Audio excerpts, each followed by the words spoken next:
Welcome to the CryptoNest and well, good Saturday to everybody. So yesterday I did a video I think on Cardano, but then I said I would share the link of Charles Hoskinson. I totally forgot. And also I was talking about why Cardano don't suck, and then why if Cardano just make 300 transactions per second, it's not comparable with all the others.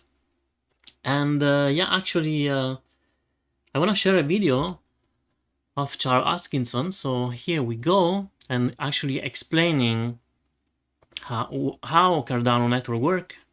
So next time you bump into someone that you talk about Cardano and that you believe in Cardano, and they tell you Cardano sucks and Solana is the best, well, maybe remember this video. So here you go. You can see feature by feature various things that they're focused on and what they're doing. You see, at any given time, you can sculpt these protocols to maximize throughput. And I will remind everybody that throughput means something different in a UTXO system than it means in an account-based system. If that is lost on you, let's go ahead, share the screen again, and let's go to eutxo.org. Okay, one of my favorite websites because it gets the point across again and again and again and again. This is a live view of the Cardano network from a transactional perspective, block by block. So this block was empty. We're just going to wait a few seconds and a new block has arrived. Let's take a look at it, see what's in it. Okay. Few transactions in it. So this block right here with 384 outputs is one transaction. 384 things happened in that one transaction. And that's the same as this transaction right here with 3 outputs. So 384 in that one, 3 outputs in that one. So we only fill 44% of it. So you can go very fast with this particular network. And these transactions are only going to get more dense and have more things happening per transaction. Cardano is not a TPS system. It's a transaction per transaction system. And every one of those outputs can be more sophisticated things, scripts, proofs, not just the raw movement of value. So what does 1,000 TPS mean? It just means that you can take a very simple payload, put it into a channel, run those channels in parallel, and then do lots of them. But in practice, does that make any sense? It would make sense in a video game. It would make sense in micro tipping. It makes sense for a variety of off-chain applications. But that's not where Cardano's at. Cardano is doing large NFT drops. Cardano is doing DEX transactions. Cardano is doing Oracle transactions, JED transactions, complex, rich smart contracts with lots of things going on. So what happened over a 3-year period is that Hydra pivoted a little bit, and it pivoted into, let's build some middleware that it's going to be really easy for you as a developer to plug into your application and work with Plutus to help get a lot of that complex logic that you should not run on the main network, but run it in a different network, like the batching, like the voting, like the event-oriented programming, the event-based programming, where events happen and you have to be around 24/7 to pick them up and do something. All right, so this was the maybe 2-3 minutes that I wanted to share with you guys, and you can actually go. Where was it here? Yeah, I was testing my internet because my internet always suck, and then at the end, I did really renovate my house, and then I had a great idea to insonorizate all the walls. And guess what? When you're blocking waves from the voice, you're blocking waves also from the Wi-Fi. And I also, on top of that, decided to have full doors. So it means there are plain doors inside, they're not empty.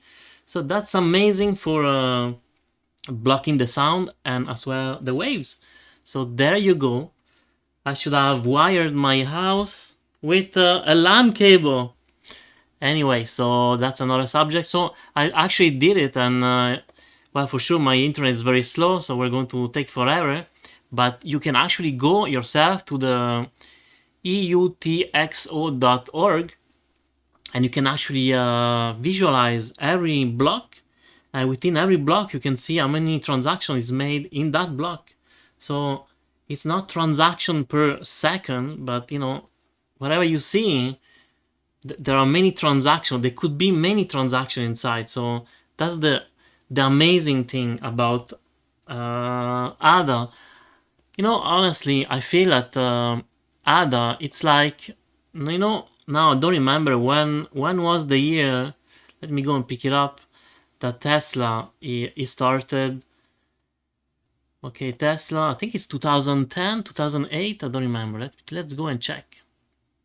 And yeah, so I was in my beginning, and I remember that it was about to go and get listed. I think it was on a Wednesday. Let me go and check. A Tuesday. So 1st of June 2010, and then I think yeah, let me go and check. Yeah, it wasn't $2, man. I remember maybe for Canadian market was about, I think, $18 or maybe 24 or something like that. And then yeah, I didn't go for it. Yeah, I think I saw it in this level here. So it jumped to 24, something like that, and within 1 or 2 weeks it went to 12, and then I did find myself very smart to not invest into it.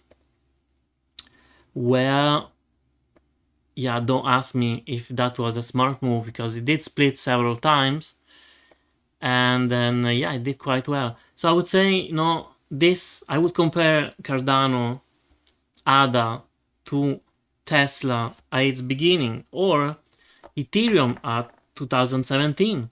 So it has tremendous potential. It's another technology. So, and no one is doing it for a moment that I know of. So, it's more complex. It took more time to do it. He is a meticulous person. He wants things to be perfect. And then eventually I believe that it will pay out, because, we do want to have a blockchain that is secure, that it's well engineered, that is well structured, and then that it can improve. So I think it's taking its time. Yeah, it's taking forever, but it's building something solid. It's like when you buy a computer. If you buy a cheap computer, $200, $300, it will not last you 10 years, 15 years. But if you buy a good one, it's going to last longer, right? So I think usually that applies for everything in life. All right, so now let's go back to ADA. ADA, I do believe that, it has potential. Do I think, okay, now the problem is, like, let's see here, I can see that it's making maybe into a diagonal or something like that, because I can see a 1, a 2, a 3, maybe it's the 4 here, but we're failing to do this fifth one. Now, why do I say it's a diagonal? I think this doesn't seem to be 1.618, but maybe I am mistaken, right? So let's see if this is the beginning of the wave 1, and here's the 2. We can see that we just tip under the 0.786. So for that's okay. We're not breaking any rule. Now let's do the extension. Beginning of wave 1 to the end of the wave 1 to the end of the wave 2. Oopsie, didn't click on it. Okay, now let's go and take for the third wave. As you can see, we are far away from the 1.618. Actually, now let me do something else just for fun. I'm going to put the 1-to-1 ratio, because sometimes we do have those kind of things. So we are going to have the length of the wave 1 and the length of the wave 3 almost the same, and after that we're going to have a very nice impulsive movement for the fifth wave. That's possible, sometimes happens, but we cannot always have a mindset of positive thinking, right? For a moment it's kind of failing, it's not reaching what it's doing, and it's kind of doing into kind of diagonal, kind of uptrend triangle. We know that this pattern is bearish, so there are positive things. Okay, so we can still count this as a 1, this is a 2, as I said, this is a 3, maybe this is a 4, or this one unsure. If we can now, inverse the trend and go higher, then at least we can count 5 waves. After that, also it fits because this is a bearish pattern. We're going to make an A, a B, and a C. And then after that, if the pullback it's deep enough, but not too much to respect the level 2, wave 2 levels, then we can build from there. But for the moment, we need to wait. We need to wait to see if we can actually manage to do this fifth wave first. Now, this is the 4 hours. As you can see, we are regaining some levels into the RSI. Let me see here. My God, that was very far. Okay, so momentum is dropping as well. Let's go see now on the daily one, which is more the relevant one that we should see for the trend. So we can see that we are in declining into the momentum, same as the RSI. It's kind of okay, but we don't have much room to go, right? Because if we break the trend, then we're kind of done. Otherwise, can I see something more bullish? Yeah, okay. Maybe I can say once again, this is the 1, this is the 2, this is the 3. Check, no problem. Now I can maybe, didn't want to do that, sorry. So I can say maybe we're doing, a bull flag, maybe. This could be another option. Now I don't know if I want to take this trend with this one, or we're doing something like that. So as you can see, maybe we're making something like this. Not done yet. We can go up again and down, and then after breakout and do the fifth wave. So now I am listing the next possible things that can happen.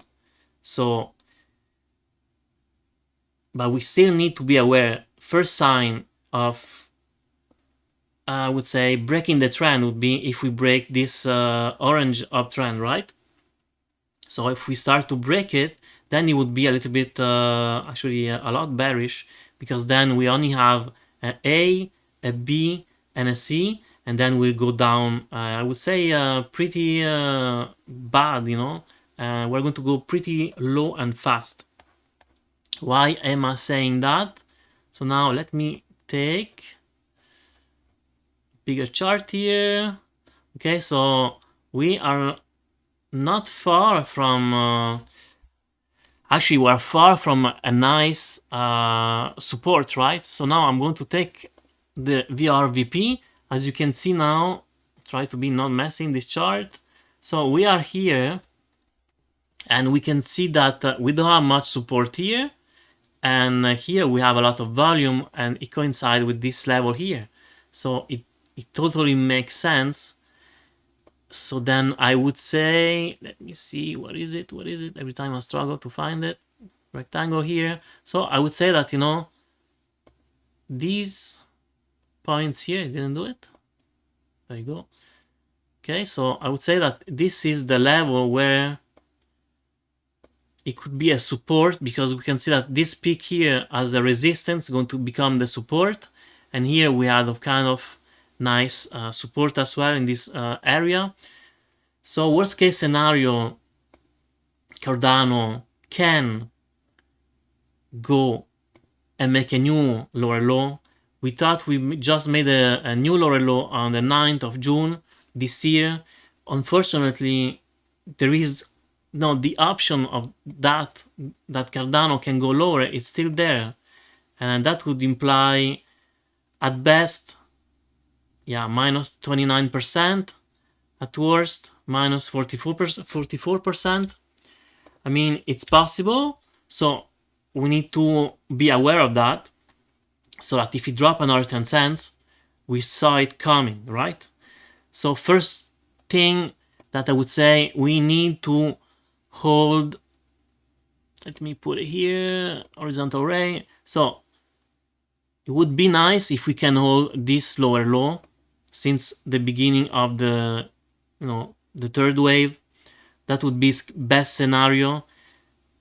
If we fail that, we have this micro support here. Didn't work it.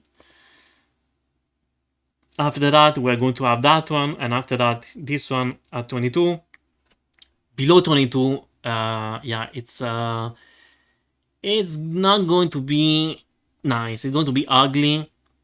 But keep in mind, this is another, if it goes to 15 cents, I don't want to go to 15 cents, but if it goes, I will get some.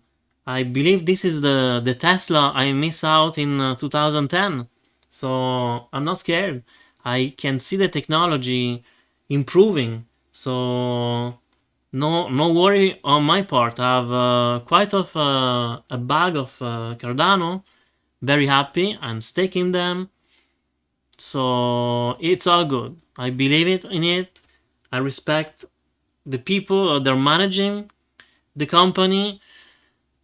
Actually, did you know that the Cardano blockchain community, they actually hire hackers to try they ask them, are you able to hack our blockchain, and there is a reward, I think, from I think 50, 10,000, 50,000 up to 1 million, depending on how can you go deep in the breach of the blockchain. I never heard anyone that actually succeeded to really hack into the Cardano blockchain system.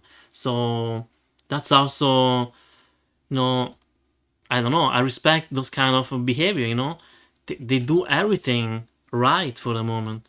Everybody, not everybody, or many people that kind of bullshitting on, sorry for the word, but on Cardano, that they blah blah blah, they don't do anything, 2 transactions per second, they don't know anything, they don't understand.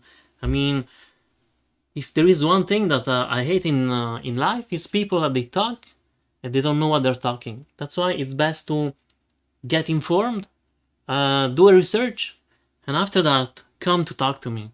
Like, if I'm not expert and I'm not aware on a subject, I will not even give my opinion, because it's why should I give any opinion? I know nothing to compare, right? Anyway, so we can see that Charles Hoskinson, he's really pissed when people attack his blockchain system, Cardano, and yeah, you can see that he cares about his system. He cares about his blockchain.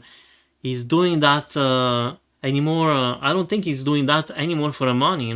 When you're that healthy, you do that for something else. Otherwise, you wouldn't see him anymore doing YouTube and ask me anything sessions. It's like it's someone dedicated to the cause, I would say. Anyway, this is start to be a long video, but and this time I will try to link the YouTube channel of Charles Atkinson. Honestly, it's very interesting. Yeah, okay, sometimes I as well space out, because sometimes you can see that he's a geek, and then even though I have some skill of programming, yeah, I stopped school many years, so many things updated, and then sometimes I have the feeling that he's speaking another language, which is literally is.